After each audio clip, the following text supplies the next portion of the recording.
Fire. That's all.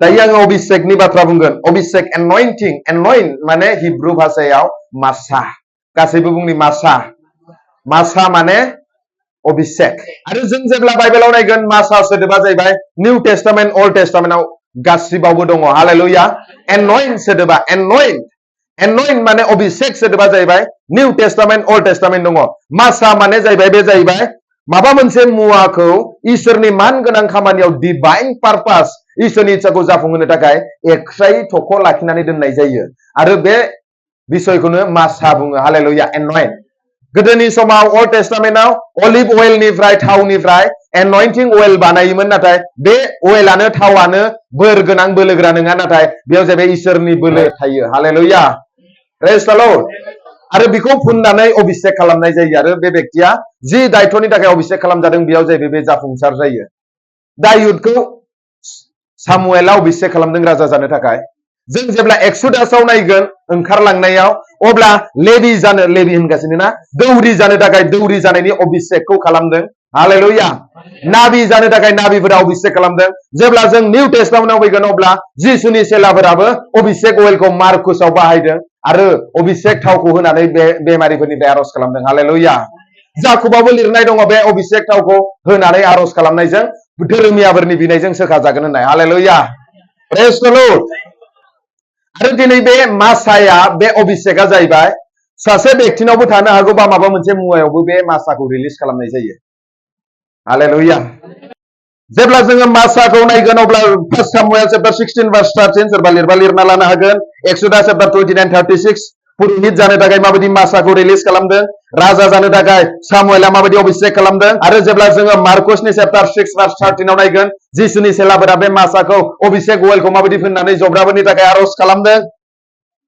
आरो जेब्ला जों जाकबनि लिरनाय चैप्टार 5 verse 14 आरो 15 बे मासाखौ माबायदि बाहायनानै जब्राफोरा गादों हालेलुया प्रेज द लर्ड बे दैयानो पावारफुल नङा दे नङाबा जाय जायगानिफ्राय दैखौ लाबोदों दैखरखौनो खुलुमहैबाय थागोन इसोरासो पावारफुल हालेलुया अभिषेक दासा जाहैबाय अभिषेकखौ इसोरनि बोरखौ दैयावबो हरनो हागौ संख्रियावबो हरनो हागौ थावावबो हरनो हागौ हालेलुया प्रेज द लर्ड किन्तु मासायाव थाबायाब्ला नों आरज खालामनानै हरब्लाबो जेबो जाया हालेलुया गोबांलाय ख्रिस्टियान दं माथो बिराद आरज खालामो माथो मोदाय फिसाखौनो होखारनो हाया माथो मोदायाबो रेंकिं दङ पुलिसफोरा जेरैबायदि रेंकिं दङ मोदायाबो रेंकिं दङ जेरैबायदि बेयाव फिथा गैया टफि गोजा फुरखौ बै थेलालायानो नांलायलायनानै बुलायलायो एसपि फैब्ला बयबो गिखाजोबो गुलि अर्डारबो दङ बिनाव मानियाब्ला नोंखौ होगोनबो जेलावबो होगोन इनकाउन्टारबो खालामगोन एसपि फैब्ला थोर थोर गिखायो गिना गिया हालेलुया नाथाय बे टफि हमनानै फ्रे रोंदाखौ रावबो गिया नांलायनानैसो गुद्दा गुदि जानानै ब्लड फैयो पावार गैया फिसा मोदायनि रायजोआवबो बिदि दङ रेंकिं दङ मोदायाबो फिसा मोदाय दङ गिदिर मोदाय दङ principalities and power and ruler of darkness न'ख्रांनि सासनगिरि एक्टियार गोनांबो खोमसिनि सासनगिरि जिउ मुलुगाव बे अख्रांनि मुलुगाव दङ मोदायफोर बिसोर जाहैबाय गिदिर मोदाय हालेलुया आरो बिदि गिदिर मोदाया जाहैबाय जायफ्रा जिसुनि नामाव आरज खालामनानै हिलिं खालामग्रा बिसोरखौ हमो आरो बे फिसा फिसा नों आं बिसासिफोरखौ बे फिसा फिसा गिदिंलाबायनाय मोदायानो हमलाबायो हालेलुया प्रेज द लर्ड सासे मानसिनाव मोदाय थानानैब्लाबो बियो बाइबेलखौ प्रिचिं होबाय थानो हायो रेंकिंआव थानाय मोदाया जाहैबाय बिदि मानो होनबा मोदायाबो बाइबेलनि पदखौ रोंगौ नों बेसे रोंगौ बाइबेलखौलाय मोदाया नोंनिख्रुइ बांसिन रोंगौ जिसुजोंनो बाइबेलनि पदखौ लानानै थरख'नांदों हालेलुया प्रेज द लर्ड आरो नोङो समाव बाइबेल फरायनानै बाइबेलखौ मोदाया फरायसिगोन होननानै जोख्लोबहैयो हाय नों जोख्लोब लागिदा जोख्लोब मोदाया रोंखागौ नोंनिख्रुइ बांसिन हालेलुया प्रेज द लर्ड आरो जेब्ला रेंकिंनि थानाय मोदायफोरा हमोना बै फिसा फिसौ बिसाजिफोरा आरज खालामब्लाबो बे गिदिर गिदिर लिडारफोरनाव हाबनाय रेंकिं थानाय मोदायफोरा जुदि हाबोब्ला हामा बिराद प्रेयार सेन्टार गिदिङो हामा नाथाय मोनसे समाव गुबुननि थाखाय गावनो आरज खालामनानै सैतान होखारग्रामोन मानो रेंकिंआव थानाय मोदाय बिनिखायनो जोंनि जिउ मुलुगावबो आत्मिक जिबनावबो रेंकिंआव जों बारायनांगौ हालेलुया आत्मिकआवबो रेंकिं दङ सबनिबो आरज खालामनायाव मोदाय खारा सबनिबो आरज खालामनायाव बेमारा हामा सबनिबो आरज खालामनायाव पेरालाइसआ लोगो लोगो थाबाया रेंकिंआव नों जेब्ला फैगोन लोगो लोगो मानिनांगोन समस्याया मोदाया हालेलुया प्रेज द लर्ड जेब्ला नों रेंकआव थागोन, नों जेब्ला नोङो रेंकिंआव थागोन, अब्ला नोंनि राव, नोंनि आवाज, नोंनि बिनाया जाहैबाय अजन दं। हालेलुया। Praise the lord. सोरबा ओरैबायदि बिमा बिफा दङ ना, नोंनि फिसालाया 10 बोसोर सिगाङाव क्लास 1 मोन, दाबो क्लास 1 मोजां मोनगोन? मोनगोन? रावबो मोजां मोना। जोंबो आत्मायाव जाहैबाय रेंकिंआव जों आवगायनांगौ। हालेलुया। 10 बोसोर सिगाङाव नों ख्रिस्टियान जादों, जेरैमोन दाबो बिदिनो। मोदाय मासेखौनो होखानाया बेमार मोनसे जाब्लानो, न'खरनि जाब्लानो आर'ज खालामब्लाबो गाया। है, सोलायनांगौ, रेंकिंआव फैनांगौ। हालेलुया। जेब्ला नों रेंकिंआव बारायगोन, नोंजोंबो सैताना जुद्धआ बारायलांगोन। एक्चुअलि फिसा फिसौ मोदायफ्रा जोंजों नाङा, डाइरेक्ट लुसिफारा नाङो जोंजों। आंजों, जोंजों होनबाथ' गोरोन्थि जागोन। आंजों, खिन्थु लुसिफाराबो खोमोन दोंसेबो सोमावनो हाया। हालेलुया। Praise the lord. बुजिदों ना बाथ्राखौ? हालेलुया। Praise the lord. दिनै जाहैबाय बे मासाया जाहैबाय इसोरनि पावार, बोलो। हालेलुया। आरो सोरबाया बुंदों बे मासाया जाहैबाय इसोरनि इनडुवेलिं प्रेजेन्स अफ गड, माने इसोरनि उपस्थितिया जि नोंजों लोगोसे संगे संगे दङ, बिनि मोनसे प्रमान मासानि ओंथिया। हालेलुया। गोबां मानसिफोरा आर'ज खालामनानै जब्रा सोखानो हागौ, नाथाय बिजों मासा गैयाबो जानो हागौ। मासा गैयाब्लाथाय नों गुबुननि थाखाय आर'ज खालामगोन, गावनो बेमाराव गोलैगोन, गावनो असान्ति जागोन। गुबुननि थाखाय सान्तिनि प्रेयार खालामगोन, सान्तिनि गाहाम रादाबखौ बुंगोन, गावनो असान्तिनि राजा। हालेलुया। गिफ्ट आरो मासाया डिफारेन्स। गिफ्टआ ओरैबायदि, बेखौ आं गिफ्ट होबाय, हमनानै ला एग्जाम्पल, उदाहरन। गिफ्ट होबाय माने आं बिनिफ्राय लाफिनलिया। बे आंजों सुथुर जाब्लाबो, आंजों सोमोन्दो गैलाब्लाबो आं बिफिनलिया। सोरनिबा हाबायाव थांदों नोंसोरो, ओमफ्राय गिफ्ट हैदों, बै मानसिया नोंजों गोखा जाबाथाय नों गिफ्टखौ बिफिनो नामा? नोंनि हाबायाव आं मोजां मोजां बुस्थु होदोंमोन, आंनो हरफिन होननानै बिफिनो? बे गोथार जिउनि गिफ्टफोरा जाहैबाय बिदि जायो। खायसे मानसिया इसोरनिफ्राय गोजान जाब्लाबो, बे जुदि हिलिंनि गिफ्टखौ मोनबायब्ला, बे आर'ज खालामनानै हिलिं खालामबाय थागोन, नाथाय इसोरजों सोमोन्दो गैया। बोरै सिनायगोन? बिनि आखलजों सिनायगोन, बिनि फिथाइजों बिखौ सिनायगोन। हालेलुया। तुमार बेबहार तुमार परिचय होनो। नोंनि आखुआनो खाथिनि नुबाय लोगो, नोंनि आखलानो, नोंनि मावनायनि फिथाइयानो नोंनि सिनायथि। आत्मिक नंगौ, मासायाव थाबायनाय ना ओरैनो गिफ्टल' लानाय, बेखौ जाहैबाय जोङो बिनि मावनायजोंनो जों सिनायनो मोनो। हालेलुया।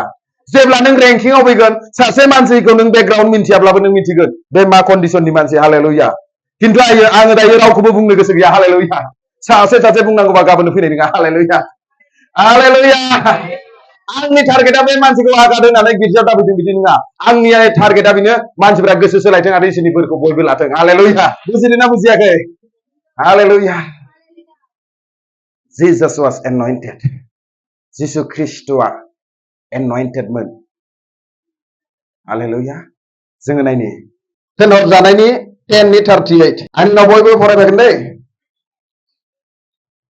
नोंसोरो बेखौ मिन्थिगौ, माबोरै नाजारेथनि जिसुनो इसोरा गोथार जिउ आरो बोलोखौ लुनानै होदोंमोन। बियो गाहाम हाबा मावै मावै जेरावबो थाबायदों आरो बुहुद हमजानायफोरखौ सोखादों, मानोना इसोरा बिजों लोगोसे दंमोन। बर'आव माथो एन'इन्ट सोदोबा गैया, इंलिसावथ' दङ नै। हाउ गड एन'इन्टेड जीसस अफ नाजारेथ। हाउ गड एन'इन्टेड जीसस अफ नाजारेथ। हिंदीयाव फरायनि दै। कि परमेश्वर ने किसी रीति से यीशु नाजरी को पवित्र आत्मा और समझ से अभिषेक किया। हालेलुया। हिंदीयाव दङ ना? बिनिखायनो आं बर' बाइबेलखौ लायाखै, मिथिगौ। बर' बाइबेलाव जाहैबाय, जों जुदि मासा एन'इन्टिंनि सोमोन्दै नायोब्ला, जिसयानि 10:27 बेयावबो ट्रेन्सलेसना मिस्टेक। जोंनि बर'आव एक्चुअलि बाइबेलखौ सोदांनो आरो ओंखारनांगौ। नायदो, आं फरायनि दायो। जिसयानि लिरनाय 10:27 माबायदि बर' ट्रेन्सलेसना मिस्टेक जादों। आरो आंखौ दासिमबो बदनाम होयो मानसिफोरा, बे बाइबेलखौलाय मानो मबाइलाव फरायो, फाफि बायदि नुयो होननानै बुङो। है, बुंनाया बुंबाय थाथों। हालेलुया। Praise the lord. आंसो मिन्थिगौ मा जादों। हालेलुया। बर'आव नाय, आंनि उनाव फरायफाग्रो हो। बे दिनाव बिनि बिबाना नोंसोरनि फाफ्लिनिफ्राय आरो बिनि जुंगाला नोंसोरनि गोदोनानिफ्राय बोखारजागोन आरो मेजेमा मेजेमा बारा जानायखाय बिनि जुंगाला बायगोन। मा मेजेम बिलाय नाय आं हिंदीयाव फरायनि। उस समय ऐसा होगा कि उसका बोझ तेरे कंधे पर से और उसका जुआ तेरे गर्दन पर से उठा लिया जाएगा और अभिषेक के कारण वो जुआ तोड़ डाला जाएगा। अभिषेक के कारण वो जुआ तोड़ डाला जाएगा। अभिषेक मेजेमसो होनदों बर' बाइबेलाव मा बुजिगोन? बर'निफ्रायलाय बोरैथो पान्जाबनि बायदि एन'इन्टेड मानसि ओंखारनांगौ जाखो? मेन बाइबेल भार्सानो ट्रेन्सलेसनानो मिस्टेक जानानै दङ। मेजेम बुंदों बाइबेलाव होनदों अभिषेक के कारण बिकज अफ एन'इन्टिं अइल होननानै बुंदों बाइबेलाव। Hallelujah praise the lord.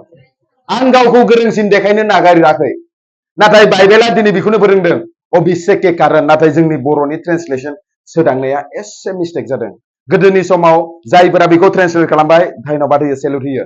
नाथाय दानि मानसिफोराथ' फैनांगौमोन ना, गोदानै ट्रेन्सलेट खालामनांगौमोन ना, मोजाङै वर्डजों मिनिंजों मिलायनाय।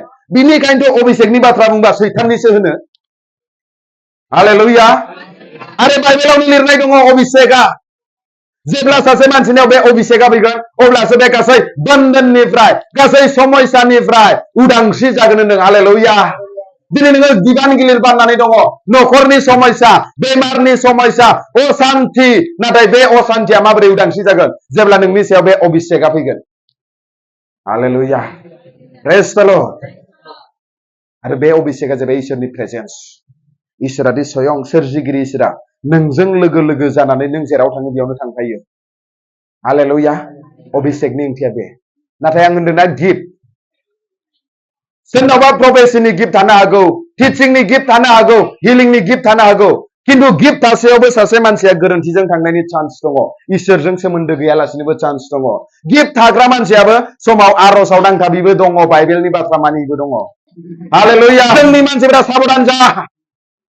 हिलिं होनब्लानो खारगोन, बिनि आखल आखुखौ नाया। हे फिथाइखौ नाय, आखलखौ नाय। Hallelujah praise the lord. खुगायाव बुंगोन मोनसे, बाहेराव नुगोन मोनसे, आरो आखला मोनसे सोलिगोन। ओइ साबधान जा। हालेलुया। दा आंखौ जेरैबायदि नुदों, जेरैबायदि गरम अख्रा नुदों फोथायनायाव, सानै मानसिया दा साखि होगोन आं सोर। हालेलुया। जोंनिया जाहैबाय दा मोनसे बुंदों गाबोन मोनसे सोलिगोन बिदि नङा। जों न' होनदोंबाथाय न'खा, जों आरो माब्लाबाबो इएस न' होनग्रा नङा। इएस न' जागोन जाया बिदि बुंग्रा मानसिया जाहैबाय, बे जाहैबाय सैताननिफ्रायसो होननानै बुंदों बाइबेला। नंगौना नङा? नंगौब्ला नंगौ जानांगौ, नङाब्ला नङा जानांगौ। Hallelujah praise the lord. सैथोब्ला सैथोआव थाबाय। सैथोआव थाबायग्राबा नों गावखौनो मानो धोरोमिया देखायफ्लादों? हालेलुया। बिनिखायनो बुजिनांगौ गिफ्ट आरो अभिषेक, इसोरनि प्रेजेन्स आरो जास्ट गिफ्टखौल' लानानै खामानि मावनाय गोबां रोखोमनि दङ। बिनिखायनो बाइबेलाव दिनै माथायाव बुंदों फोरबो होननाय गाबज्रिग्रा साफ्रोमबो सोरगो रायजोआव थाङा। आरो बिसोरखौ बुंदों नोंसोर आफानि इच्छा बायदि मानियाखिसै, नोंसोर आंनिफ्राय गोजान जा, नोंसोरखौ सिनाया। बिसोर बुंगोन फोरबु आंबोथ' मोदाय माबा होखारदोंमोन ना, आंबोथ' जब्राखौ आर'ज खालामनानै हिलिं खालामदोंमोन ना, फास्टिं थाना होननानै। फोरबु गेट आउट। जिसुआ बुंगोन हिन्दु मानसिनि बाथ्रा नङा, बियो ख्रिस्टियान मानसिनि बाथ्रा। Hallelujah. माथाइनि 7:21 to 23 hallelujah praise the Lord. जेब्ला बे मासाया जोंनि न'खराव जोंनि जिबनाव खामानि मावगोन, गासै बन्धनफोरा फ्रि जागोन, गासै हमथा जानायफोरा उदांस्रि जागोन, गासै सैताननि सासनफोरा गोजान जागोन। हालेलुया। न'खराव समाव मा जायो? डाइनिं मोनसेयावनो बिफाया ओरै जायोब्ला हिनजावा ओरै जागोन, फिसालाया ओरै जागोन, माब्लाबाबो ज' जाजाबलाया। हैद जाग्रो मासा नांगौ बे न'खरावबो। Hallelujah praise the lord. Hallelujah. जेब्ला मासाया फैगोन अब्ला गासै एना एनिया जोबस्रांलांगोन। जेब्ला बे अभिषेकआ फैगोन अब्ला गासै अनलायलायनाय गैयाव अनलायलायनाय लाबोगोन, गोजोननाय गैयाव गोजोननाय लाबोगोन, आरो जेराव नोङो रंजानो हाया बेयाव रंजानायखौ लाबोगोन। हालेलुया। इसोरनि रायजोनि बाहेराव नोङो रंजानायखौ मोना। खाथिनिखौ बुङो ओइ लोगो, इसोरनि रायजोनि बाहेराव थानानै संसाराव जेसेबां गोजोननाय नागिर, जेसेबां रंजानाय नागिर, नों मोना। Hallelujah praise the lord. रमान्सनि 14:17 बेखौनो होनदों ना, इसोरनि रायजोआव रंजानाय, धोरोमिया जानाय, सान्थि जानाय, गोथार जिउजों दङ होननानै बुंदों। हालेलुया। इसोरनि रायजोखौ नागारनानै रावबो बे रंजानायखौ मोना।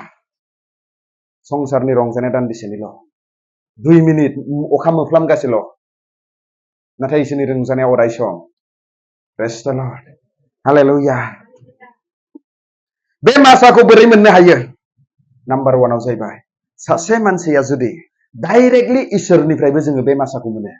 डाइरेक्टलि इसोरनिफ्राय जोङो बे मासाखौ अभिषेकखौ मोनब्लाबो जोंखौ जाहैबाय खेवनानै होग्रा थानांगौ। हालेलुया। पौला जेब्ला दामास्कासनि लामायाव जिसुजों लोगो मोनदोंमोन, इनकाउन्टार जादों, मोगा-मोगि जादों, बे समाव बियो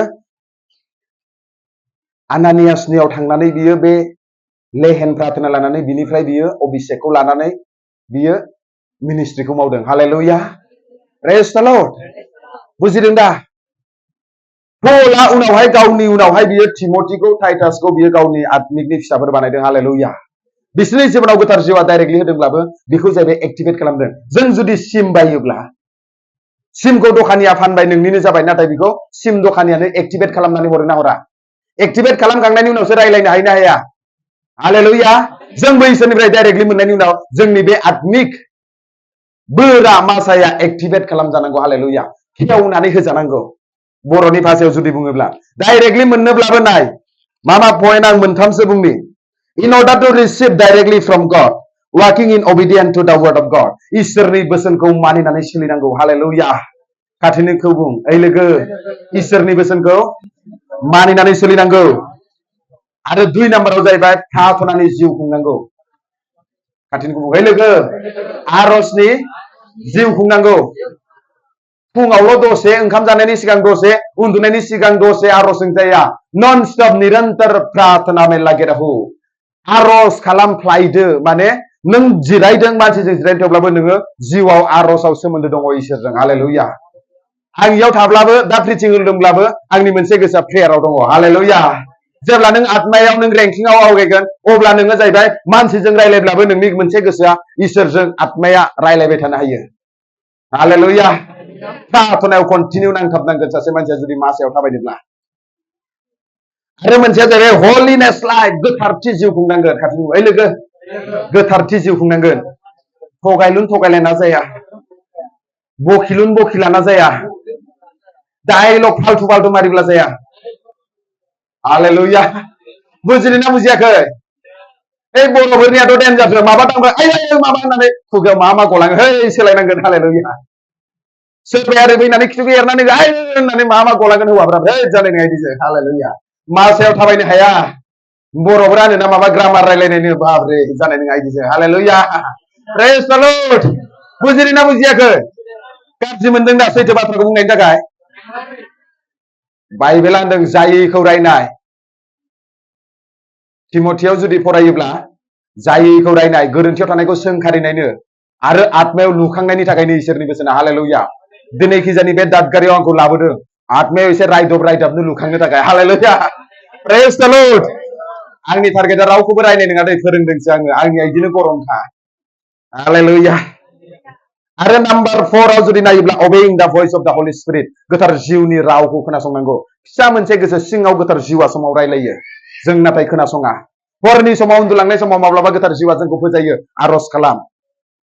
अखानायै फुङाव नों आनजादाव गोलैगोन, नाथाय जों उन्दुनो र' दसे, दा फुङाव सिखारनानै आरज खालामगोन। गोसोआव बुङो माब्लाबा फास्टिं थालाय सानथामनि, र' दासो बेदरा लाबोदों, बेदर गोराना जोबग्रोथों, थागोन आं आरामसे जाखां लोंखां। अबाव आलासि फैनानै होसिन फास्टिं थानायानो गैला। गोथार जिउनि फिसा मोनसे गोसो सिङाव बुंनायखौ मानिनो सोलोंदो, अब्लानो नों मासायाव थाबायनो हागोन। हालेलुया। Praise the lord. मासा जुदि होननानै बुङोब्ला बे इसोरनि गोथार जिउआ जोंनि जिबनाव, जोंनि सिङाव अलरेडि खामानि मावखाबाय। दिनै इसोरनि जिउआ थानायखायसो, गोथार जिउआ थानायखायसो जोङो जिसुखौ इसोर होननानै गाबज्रिनो हादों होननानै बुंदों 1 ज'नाव। गोथार जिउआ जुदि थायामोनब्ला जोङो जिसुखौ इसोर होननानैबो जोङो मुंख'नो हायामोननो। नाथाय बे जाहैबाय सिङाव मावनाय खामानि गोथार जिउनि। नाथाय जाय मासानि बाथ्रा बुंदों बे जाहैबाय जोंनि सायाव फैनाय। जेब्ला तेनर जानायनि 1:1 पत्रोसखौ होनदोंमोन जिसु ख्रिस्ट'आ गावनि सेलाफोरखौ, ओइ नोंसोरो थाथ', नोंसोरनि सायाव जेब्ला गोथार जिउआ फैगोन अब्लासो नोंसोर बोलो मोनगोन होनदों। हालेलुया।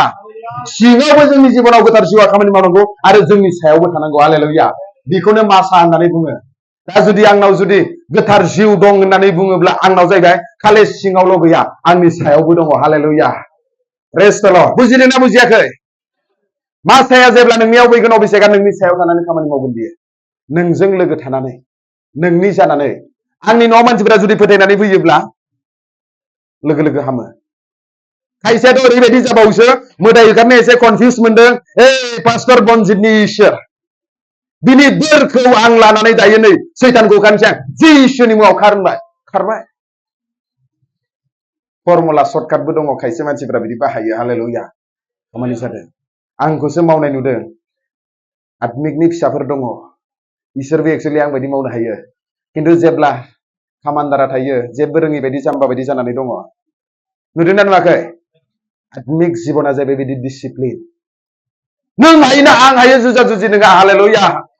बाइबेलाव लिरनाय दङ टिचारनिख्रुइ माब्लाबाबो सेलाया गिदिरसिन जानो हाया होननानै। हालेलुया। Praise the lord.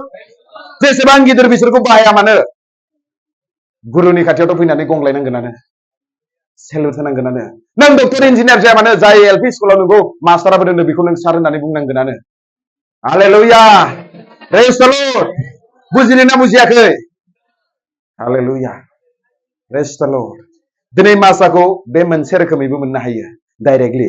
आरो मोनसेया जाहैबाय बेखौ जुदि जोङो नायोब्ला नुनो मोनगोन जेरेमाया चैप्टार 1 भार्स 5 बिमानि उदैनिफ्रायनो जोनोम जायैनि सिगांनिफ्रायनो जेरेमायाखौ भाब'बादिनि थाखाय अभिषेक खालामदों होननानै बुंदों।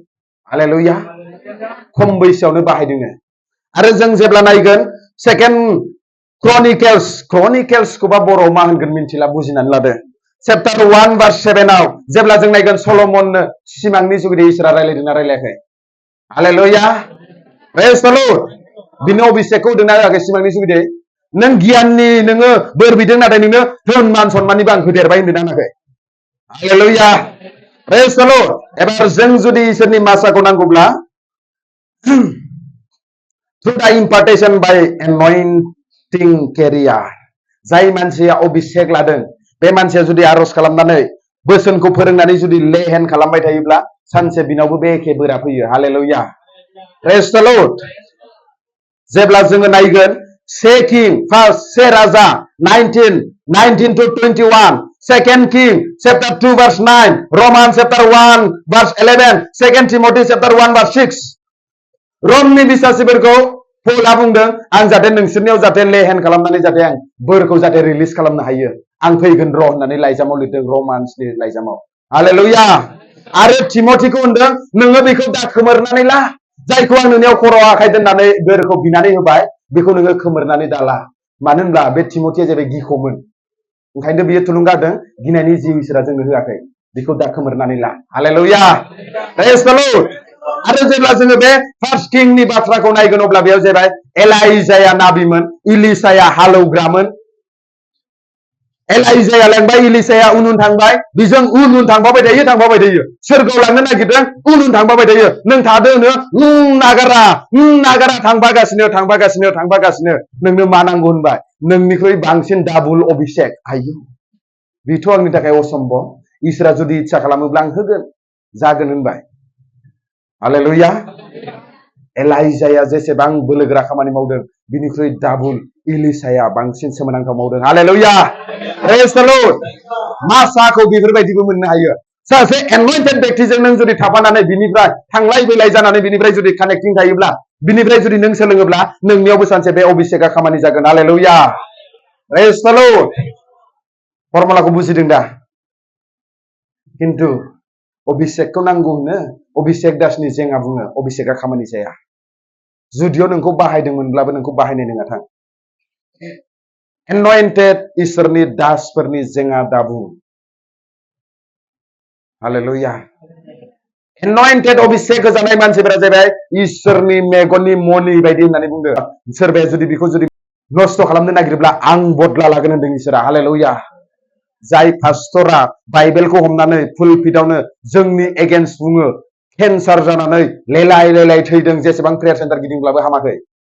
गिथावथाव। खाथिनि बुङो ओइ लोगो गिथावथाव, साबधान जा। नों मिन्थियाब्ला नों सिरिथा, नाथाय अभिषेक दासनि जेंना दा रायलाय, बिजेन्दरनि जेंना दा रायलाय, आंकुर निरुलानि जेंना दा रायलाय। फैसा जादों जायाखै बेखौ बिसार खालामग्राया नों नङा। हालेलुया। इसोरा लेंदोंब्ला बे इसोरा मालिक बे इसोरासो जोंखौ बिसार खालामगोन आंखौ इसोरासो अभिषेक होदों आंखौ बिसार खालामनांगौआ नोंसोर नङा लिडारफोरा नङा आंखौ बिसार खालामग्राया सोर इसोर हालेलुया आं नोंसोरखौ बिसार खालामग्रा नङा नोंसोरखौ बिसार खालामग्राया इसोरसो बेनिखायनो जों गावनो फालथा लानो नाङा हालेलुया इसोरनि हिलिं एन'इन्टिं गोनां व्यक्तिनि जेंना बुङोब्ला बेमार जाब्लानो जेसे आरज खालामब्लाबो हामा नोङो मेडिसिन जाब्लाबो रिपेन्ट जा hallelujah hallelujah praise the lord गिथावथा आरो बे बाथ्राफोरखौ जुदि टेस्टिमनिफोर होबावनांगौब्ला बहुत दङ गिगोन नोंसोर ओंखायनोथ' होआ आङो बेखिनियावनो दोनथ'बाय आङो हालेलुया बेखौ हालेलुया ओइ लोगो गिनाङा दे नोंखौ लुखांनोसो फैदों hallelujah praise the lord number 3 आव मासाखौ बोरै मोनो होनोब्ला जाहैबाय थ्रु दा रिसिभिं एन्ड सार्भिं दा मेन अफ गड इसोरनि दास अभिषेक दासखौ नोङो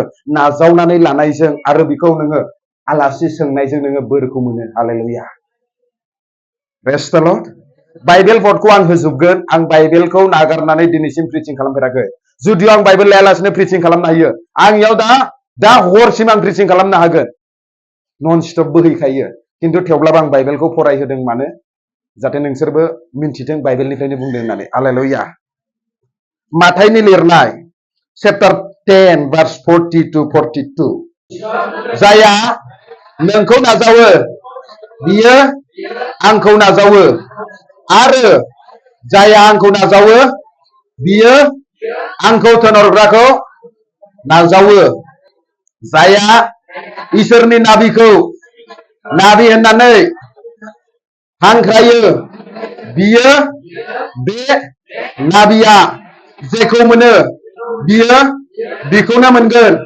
जाया धोरोमिया मानसिखौ धोरोमिया होननानै हांख्रायो बियो बे धोरोमिया जेखौ मोनो बिबो बेखौनो मोनो आङो नंथारगौयै होनो जाया आंनि सेलाफोरनि दुइसिन सासेनो खुरैसे दै लोंहोयो बियो गावनि मोननांगौ बान्थाखौ मोनाजासे थाथारनाय नङा हालेलुया सोरबाया जुदि जिसुजों थिनहरजानाय सायख'जानायखौ नाजावोब्ला जिसुखौ नाजावनाय जायो जिसुखौ नाजावनायावनो जिसुखौ थिनहरग्रा बे संसाराव थिनहरग्रा आफा इसोरखौ नाजावनाय जायो हालेलुया सोरबाया जुदि नाबिखौ नाबि होननानै नाजावोब्ला नाबिनि बोरखौ मोनो होनदों हालेलुया प्रेज द लर्ड सोरबाया जुदि धोरोमिया मानसिखौ धोरोमिया मानसि होननानै नाजावोब्ला बिनि बोरखौ मोनो होनदों सोरबाया जुदि दुइसिन सासे जिसुनि सेलाखौ सेला होननानै दै गिलासे होयोब्ला बियो बिनि बान्थाखौ खोमानानै लाया होननानै बुंदों हालेलुया जों जाहैबाय मानसिनो दान होनाया जाहैबाय बे बेगर फोनाय बायदि जायो खायसे मानसिनो होनानै अभिशाप फैयो खायसे मानसिनि मिनिस्ट्रियाव होयोब्लाथाय बोर फैयो हालेलुया प्रेज द लर्ड आरो बेयावबो बे बाइबेलनि बाथ्राया बेखौनो फोरोंदों दिनै हालेलुया एन'इन्टेड दासनो जुदि नोङो दै गिलासे लोंहोयोब्ला बिनि बोरखौ खोमानानै लाया होननानै बुंदों हालेलुया दिनै बे बेथेस्दा प्रेयार सेन्टारा जोंखौ थानो होदों जानो होदों जोंखौ सेवा खालामदों निस्सय जोंनि बोरा थालांगोन जुदि नाजावनानै लानो रोंगौब्ला हालेलुया आं बिनि सिगां अलरेडि आं सानखाबाय आंखौ जाय मानसिया सिबिदों बे मानसिनाव बोरा थालांदों होननानै जों अलरेडि डिक्लेयार खालामनानै फैखादों हालेलुया बुजिदोंना बुजियाखै फर्मुलाया बाइबेलनि गोजा आंनि बानायनाय फर्मुला गैया praise the lord hallelujah actually जोंनि मिनिस्ट्रियाव बोरनिबो थाखा फैसानिबो खमि गैया सोरबाया जुदि जोंखौ नाजावब्ला गोसो सिंनिफ्राय बे बोरा बे मिनिस्ट्रिफोरा एक्चुअली जोंनि बायदि उन्नति जालांखागोन हालेलुया प्रेज द लर्ड आं दहायबो बुंदों जुदि बुङोब्ला जोङो इसोरा मा मावदों जोंनि जिबनाव इसोरनि महिमाखौ लानानै जुदि इसोरखौ गौरब खालामोब्ला दुगानाय बायदि मोनगोन नाथाय फोथायनायनि बाथ्राया दुगानायनि बाथ्रा हालेलुया दुगानाया जाहैबाय गावखौ गौरब खालामनो नङा इसोरादि दासिमबो मावो बेखौ लानानैसो जोङो गौरब खालामदों हालेलुया इसोरादि दासिमबो जगायो प्रेज द लर्ड हालेलुया खाथिनिखौ बुं लोगो इसोरनि दासआ इसोरनि हाबा मावग्राया मामुलि नङा नोंसो सानना लादों जानांगौ उदायि सानदों जानांगौ नाथाय उदायि नङा हालेलुया सोरबाखि राजानि दासआ राजानि Helau खामानि मावग्राया राजानि आन्दाराव खामानि मावग्राया जिला जिथा गाननानै मावो जानो राजाया दोनगोन बिदि राजाया बाबां धोनिखा जिसुआ जोंनि राजानिबो राजा नंगौना नङा हालेलुया प्रेज द लर्ड आरो मोनसेया जाहैबाय when we become born again जेब्ला जोङो जिउआव गोदानै सारि जायो लोगो लोगो समाव गोथार जिउआ जोंनो बोरफोर होयो थेवब्लाबो सोरबा इसोरनि एन'इन्टेड दासफोरा खेवनानै होनांगौ हालेलुया प्रेज द लर्ड आरो जेब्ला इसोरा बेखौ जुदि Acts chapter 2 verse 38 आव सोरबा लिरोबा लिरनानै लानो हागोन जेब्लानो गोसो सोलायनानै नोङो गोथार जिउजों सुफुंजागोन अब्लानो नोंनियाव बोरा फैगोन होननाया हालेलुया आरो मोनसेया जाबाय number 5 लास्टआव when God want to fulfill his mission then he gives anointing जेब्ला इसोरा गावनि इच्छाखौ पुरा खालामनो नागिरो अब्ला बियो जाथारै मानसिखौबो लाबोनानै बियो अभिषेकखौ होयो हालेलुया बेखौ अबाव फरायगोन बा आमसनि चैप्टार 7 verse 14 आमसआ जाहैबाय नाबिबो नङामोन लेबा मा होनो लिभाइट्स पुरुहित दौरिबो नङामोन बियो नाथाय बियो जाहैबाय खेथि खालामग्रा बियो बोरमा गुमग्रासोमोन नाथाय इसोरा बिखौ गावनि नोजोराव गनायजाथाव नुनायखाय साफा सिदा नुनायखाय बिखौ बाहायबाय बियो नाबि हिसाबै हालेलुया दिनै सोरबाया लेखा रोङा जानो हागौ नाथाय नों जुदि इसोरनि नुनायाव जुदि गनायजाथावब्ला इसोरा सानसे नोंनि जिबनावबो बे अभिषेकखौ होगोन हालेलुया आरो नोंखौ बे मान गोनां खामानियाव बाहायगोन hallelujah praise the lord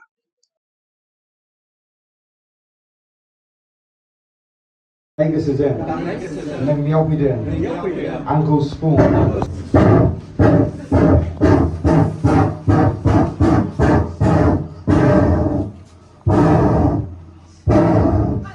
I release fire. I release fire. Now, touch. Diनै आं decree and declare खालामदों आफा बे प्रेयार सेन्टारा आफाइसोर आवगायनांगौ बे प्रेयार सेन्टारा आफाइसोर दिनै आफाइसोर लुखांजानांगौ जिउआव बे प्रेयार सेन्टारा आफाइसोर गोबां मिराकेल एन्ड हिलिंआ जाबावनांगौ बे प्रेयार सेन्टारा आफाइसोर गाज्रिनि एटेकनिफ्राय फ्रि जानांगौ एनायनिफ्राय फ्रि जानांगौ हालेलुया जिसुनि मुङाव डिक्लेयार खालामदों आफा नोंनि अभिषेकखौ I release fire.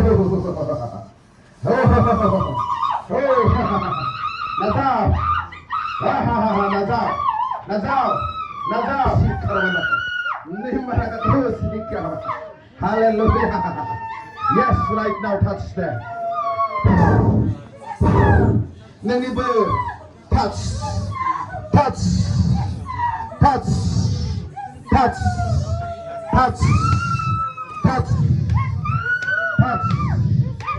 I release fire.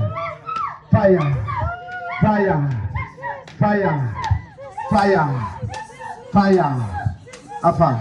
Jisuni wang bless खालामबाय apa इसोर बे प्रेयार सेन्टाराव उन्नति जानांगौ कानेक्टिं दङ माबा मोनसे नाजाव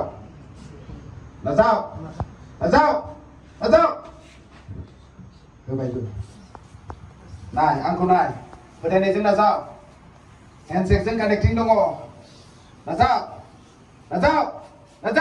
नाय होबाय नाय आंखौ नाय मेगनाव नायनांगौ नाजाव नाय मेगनाव नाय मेगनजों मेगन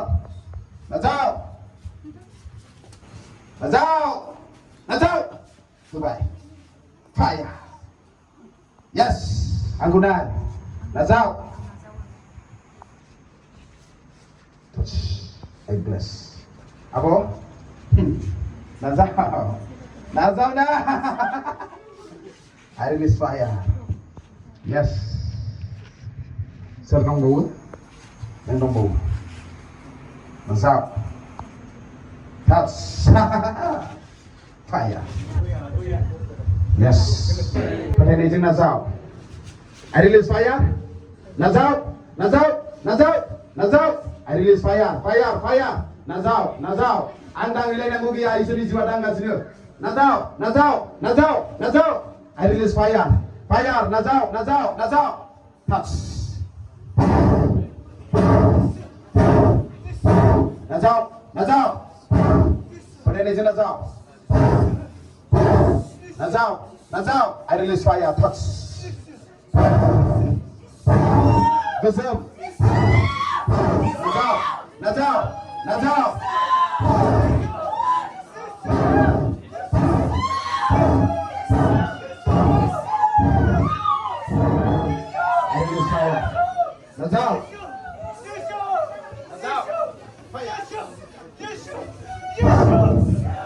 I release fire. I release fire. Fire. Fire.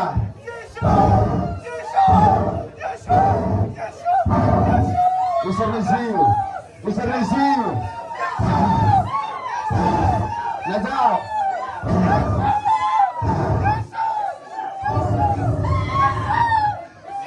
Bar bagi danda. Bar bagi danda isi jual. Suddenly Bandan is free. Then you receive. Receive. Receive.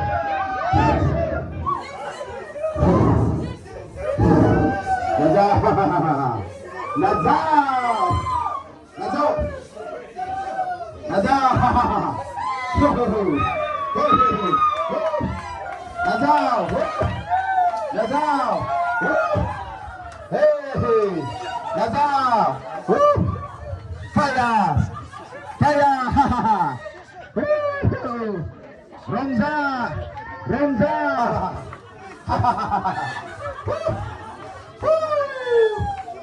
Hey. Hey. I bless them. I bless them. Nazar. Touch. Shunimam bless Kalambai.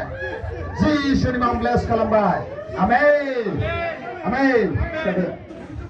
इसोरनि रायजोआव रंजानाय दङ आंखौना इसोरनि रायजोआव रंजानाय दङ आंनो रंजानायखौ नांगौ गोथार जिउआ फै सिफुं टाच हे हे नाजाव लाजिनाङा नाजाव आरो लिसाया yes hey आंखौ नायनानै मिनिगोन hey आंखौ नाय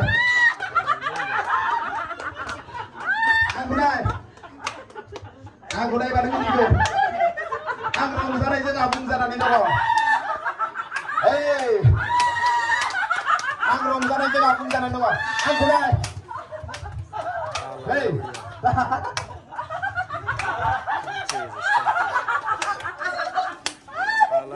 aku rongsanai juga bungsaran itu kok. Aku naik.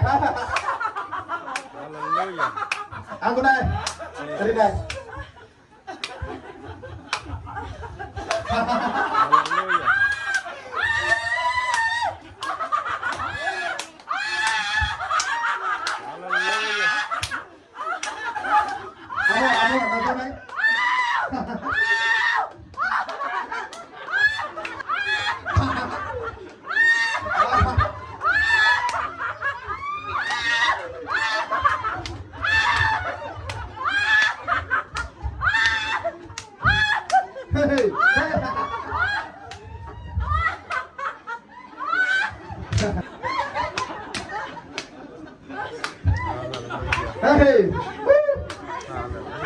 Aku naik pada rongsangan ini sudah. Rongsangan ini aku jalan dong. Hey, Rina, gina dia. Naik.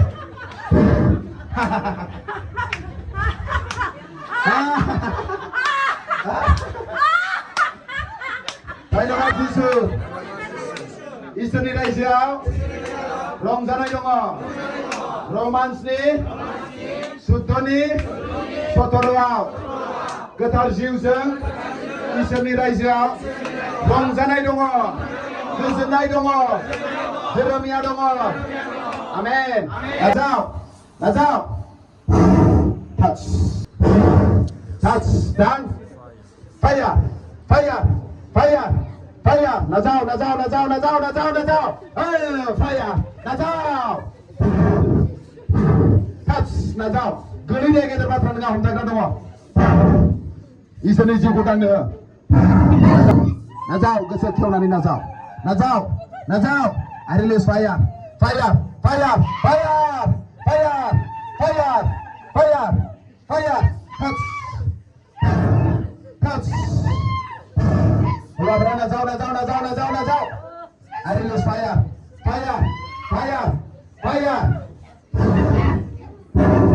release fire, Nazar, I release fire, touch, I release fire.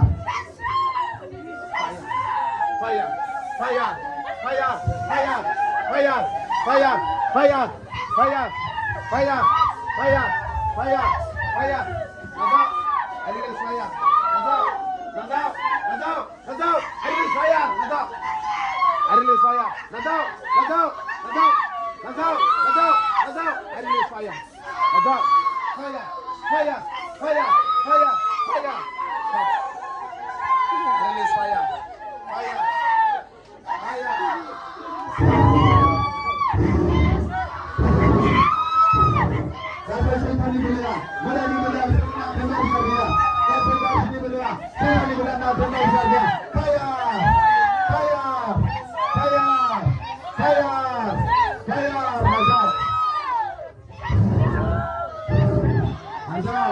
Nazar. I release fire. Kasih penunggu, kasih setan ini belakang, kasih gas ini belakang. I'm stretched by Nazar. Inilah Nazar.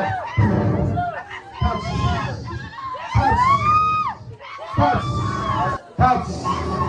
Demar ni right, gas ini right. Setan ini belakang sih. Fire.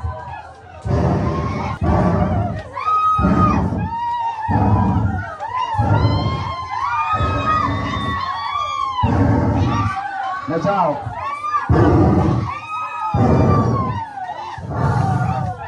Touch. Sini mengau.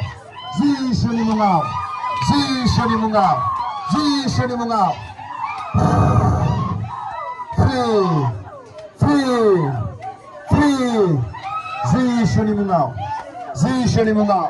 Nazar.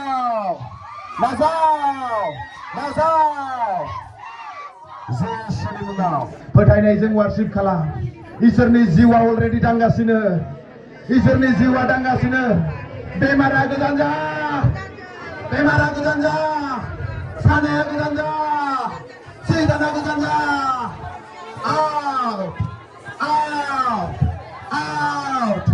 Out. Ozani mantar marine out. Bemara healing. Out. Sanaya out. Ontaya out. Saitana out. Foथायनायजों नाजाव आं बे दैफोरनि थाखाय आरज खालामदों. Hallelujah फाइसारफोरखौ जिसुनि मुङाव आं सासे नोंनि अभिषेक दासानायखाय एन'इन्टेड दासानायखाय गासैबो मुवाफोरनि सायाव आं दानो रिलिज खालामनो हाया. आं दानो अभिषेकखौ रिलिज खालामनो right now. I release fire. संख्रै दै थाव. जेसेबां आरजनि नाम दङ जिसुनि मुङाव फायर खालामदों. I release fire. Öभिषेकखौ रिलिज खालामबाय. जिसुनि मुङाव अभिषेकखौ आं रिलिज खालामबाय. जिसुनि मुङाव अभिषेकखौ आं रिलिज खालामबाय.